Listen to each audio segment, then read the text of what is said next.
Welcome to easy economics. Hello friends, कैसे हैं आप सब? आई होप सभी अच्छे होंगे और मैं भी बिल्कुल ठीक हूँ। और ये जो है क्लास 11 का चैप्टर 2 का पार्ट 2 है, सेकंड वीडियो है मेरा। आगे चलने से पहले मैं एक रिक्वेस्ट करती हूँ कि please subscribe my channel and hit the bell icon. Please इसको जरूर कर दीजिएगा ताकि आपको सभी नोटिफिकेशन मिले और मुझे भी थोड़ा सा एक एप्रिसिएशन मिलता है कि और हिम्मत मिलती है अच्छा काम करने के लिए। Let's we start now the second chapter and the topic is that consumer equilibrium. Consumer आपको पता है, पहले ही समझा दिया था, जो कि डिमांड करते हैं और उनके पास परचेजिंग पावर है। और इक्विलिब्रियम का मतलब होता है कि वो कब बैलेंस में आते हैं, कब इस पोजीशन में आते हैं। क्या होता है इक्विलिब्रियम? Best position. एक कंज्यूमर के लिए वो बेस्ट पोजीशन है और ये एक ऐसी पोजीशन है जो नो चेंज की पोजीशन है। मींस वो इससे उसको चेंज नहीं करना चाहते। अगर वो इसको चेंज करेंगे, पीछे जाएंगे तो भी वो कम सेटिस्फाइड होंगे और आगे जाएंगे तो भी कम सेटिस्फाइड होंगे। तो कंज्यूमर का जो मैक्सिमम सेटिस्फेक्शन लेवल है, जिसपे वो बस उससे आगे नहीं जाना चाहते, उसको चेंज नहीं करना चाहते, that is consumer equilibrium. Actually, consumer is a very smart person. He knows how to use his money. Her consumer बहुत स्मार्ट होता है, वो जानता है कि उसके पैसे वो कैसे खर्चे। He spend his income in such a way to get maximum satisfaction. हर कोई अपना पैसा इसी तरह से खर्चना चाहता है कि उसको मैक्सिमम सेटिस्फेक्शन हो। और हम एक अर्थव्यवस्था में मान के चलते कि कंज्यूमर बहुत स्मार्ट है। मनी वैल्यू सभी के लिए हाई है, आप जानते ही हैं। और इकोनॉमी में, जो कि अर्थशास्त्र है, जो कि पैसे का ही सारा बताता है कि कैसे मैनेज करना है, तो वहां पर हम ये मान के चलते कि कंज्यूमर के लिए मनी बहुत वैल्यू करता है। ठीक है, उसका एक अपना यूटिलिटी लेवल है उसके लिए, और वो बड़े संभाल के उसे खर्चता है और वहां खर्चता है जहां उसे मैक्सिमम सेटिस्फेक्शन हो, और उसी तरीके से वो खर्चता है। अब ये जो अटेनमेंट है कंज्यूमर इक्विलिब्रियम का, इसको मैंने CE से डिनोट किया है। तो अटेनमेंट का मतलब कैसे प्राप्त होता है उसको, ये इक्विलिब्रियम लेवल जो नो चेंज की पोजीशन है, जो उसके लिए बेस्ट पोजीशन है। इसके लिए दो अप्रोचेस हमारे इकोनॉमिक्स में चैप्टर 2 में दी गई हैं और दो ही हैं। ये है, फर्स्ट है utility approach and second was indifference curve. Utility approach जो है यूटिलिटी से ही रिलेटेड है, जो आपने पहले पढ़ी है कि किसी चीज को जो हम उपभोग करते हैं तो वो हमें कितना सेटिस्फेक्शन देती है। और इंडिफरेंस कर्व फर्दर मैं वीडियोस में डिस्क्राइब करूंगी। यहाँ पर आपको पता है मनी की भी यूटिलिटी है और गुड्स की भी है। ठीक है, मनी की यूटिलिटी है, हम दे रहे हैं, लेकिन ऐसा नहीं है कि दे रहे हैं तो उसकी उपयोगिता नहीं है, उसकी भी उपयोगिता है और उसको हम किसी चीज को खरीदने के लिए ही दे रहे हैं। तो marginal utility of good with marginal utility of rupees कैसे निकालते हैं? फॉर्मूला है मार्जिनल यूटिलिटी ऑफ प्रोडक्ट, ठीक है, upon marginal utility of rupees. Product की मार्जिनल यूटिलिटी ऊपर रखेंगे आप, मनी की आप नीचे रखेंगे, रुपीज की 1 यूनिट ऑफ द रुपीज, ठीक है, और उससे आपको गुड्स की और रुपीज की जो रिलेशन है मार्जिनल यूटिलिटी का, वो समझ में आ जाएगा, क्लियर हो जाएगा। अब ये जो समझना इसलिए जरूरी है क्योंकि गुड्स ना अलग डिफरेंट टाइप की होती है और इनकी मेजरिंग क्वांटिटी अलग अलग होती है और रुपीस की अलग होती है। तो इसको इक्वलाइज करने के लिए हमने एक फॉर्मूला निकाला जिससे हमारे को इजी कैलकुलेशन हो जाए। Now we move on the next. अब इस चीज को हम एक शेड्यूल से समझते हैं, schedule of utility approach. Schedule क्या होता है कि जब आप किसी चीज को टेबल बना के समझते हैं ना, तो उसको हम उसका शेड्यूल बोलते हैं और आपको बनाना आना चाहिए। बहुत सारे क्वेश्चंस में आपको शेड्यूल बनाने के लिए आएगा, तो just make so many schedules, ठीक है, ताकि आपकी प्रैक्टिस हो जाए। Here we take first, in the first column unit of chocolate, जो मैंने पहले ही बताया था उसी को लेके चल रही हूँ ताकि आपका कॉन्सेप्ट का जो रिलेशन है ना, रिलेटिवनेस बनी रहे। Marginal utility in utils, marginal utility in terms of money. अब मार्जिनल यूटिलिटी मनी के वैल्यू में क्या है, वो प्राइस ऑफ द चॉकलेट और गेन कितना हो रहा है आपको, ठीक है, इसको समझिएगा। ये यूटिलिटी अप्रोच है, इससे हम समझेंगे पैसा मुझे खर्चना है या नहीं खर्चना है। ठीक है। अब हमने माना है कि जो चॉकलेट है उसका वैल्यू जो ये 1 रुपए की चॉकलेट है, ठीक है।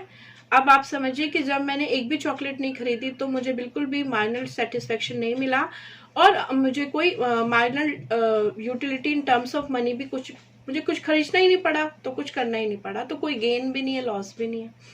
अब हमने पहली चॉकलेट ली और हमको 10 यूटिल का बेनिफिट मिला, सेटिस्फेक्शन मिल गया इस पहली चॉकलेट से, ठीक है। अब जो आपका मार्जिनल यूटिलिटी ऑफ गुड है, चॉकलेट है, वो 10, और marginal utility in terms of money हमने ले लिया 2, तो इसको हमने 2 से डिवाइड करा, जो भी फॉर्मूला सीखा था, तो वो रिलेशन आ गया 5, ठीक है।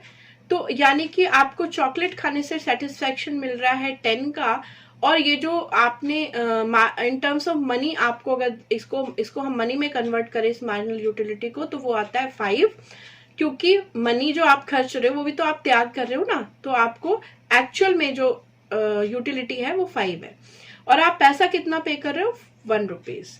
तो आपको गेन कितने का फायदा हो रहा है, आपको देना पड़ रहा है 1 रुपीज, आपको बेनिफिट हो रहा है 5 रुपीज के बराबर, तो आपको गेन हो रहा है 4 रुपीज के बराबर। अब ये देखिए, आपने सेकंड चॉकलेट खाई और आपको 8 यूटिल्स का बेनिफिट हुआ।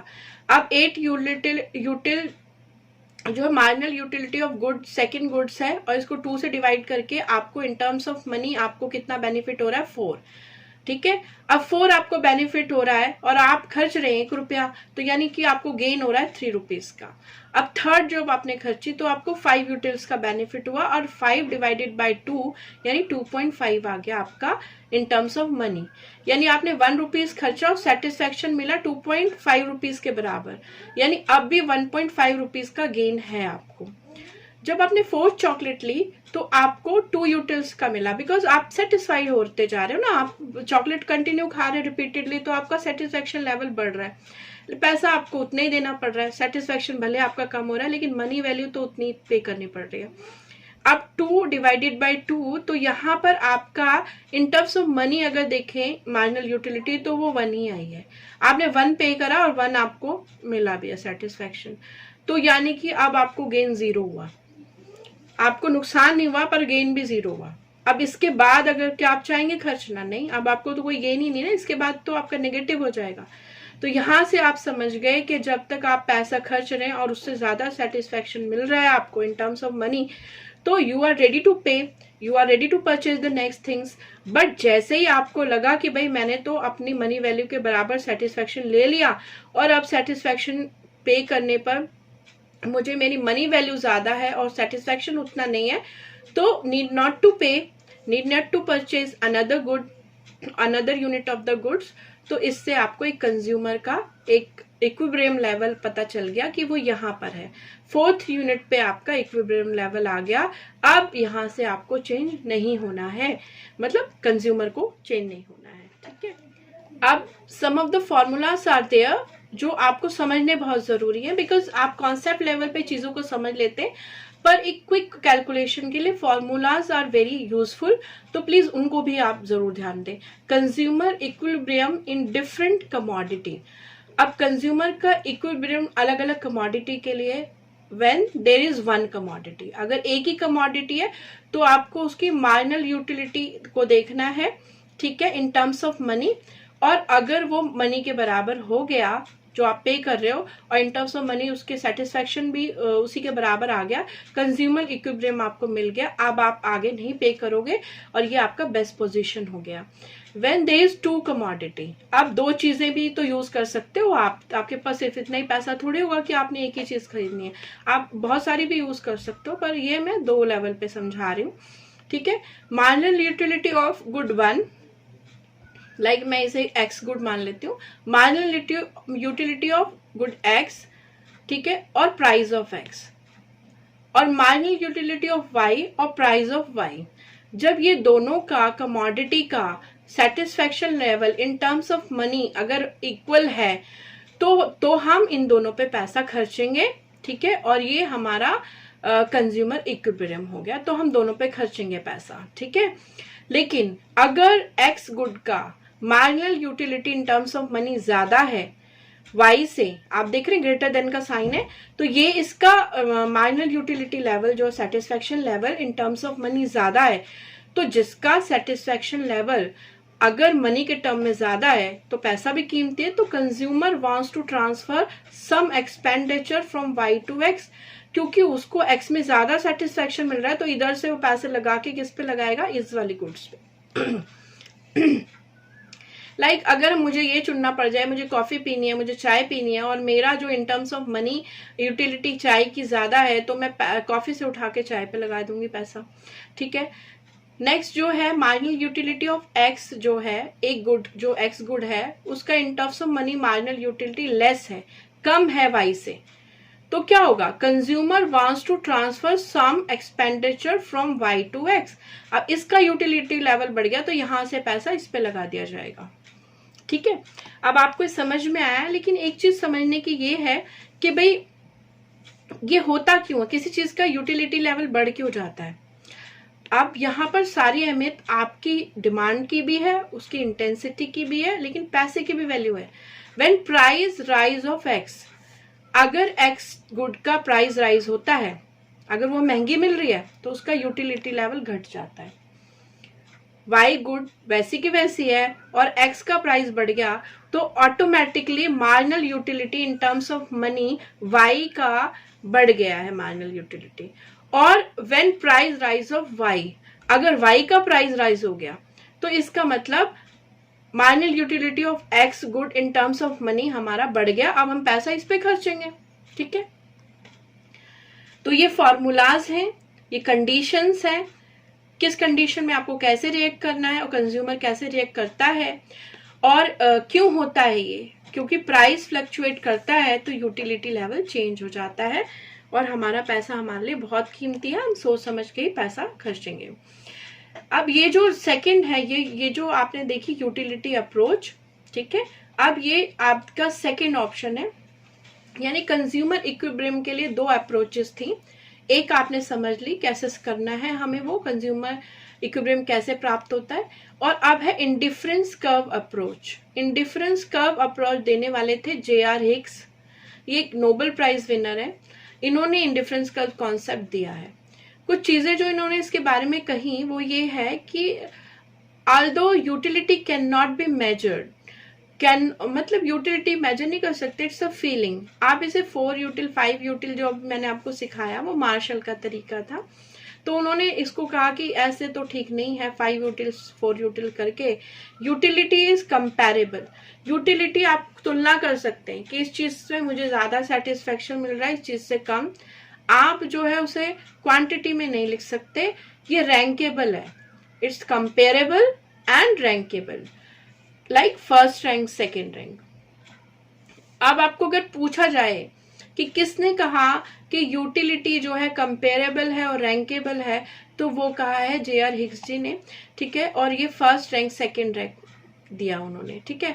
अब इस बात से आपको समझ में क्या आया कि every consumer has scale of preference, her consumer का एक प्रेफरेंस स्केल होता है और उसमें वो चीजों को फर्स्ट और सेकंड रैंक देता है, यानी उसकी बहुत सारी डिमांड्स हैं और उनमें वो प्रेफरेंस देता है कि किस चीज की उसकी लाइफ में कितनी यूटिलिटी है, और उस हिसाब से वो प्रेफरेंस लेवल के हिसाब से रैंक 1 रैंक 2 देकर उनपे एक्सपेंडिचर करता है।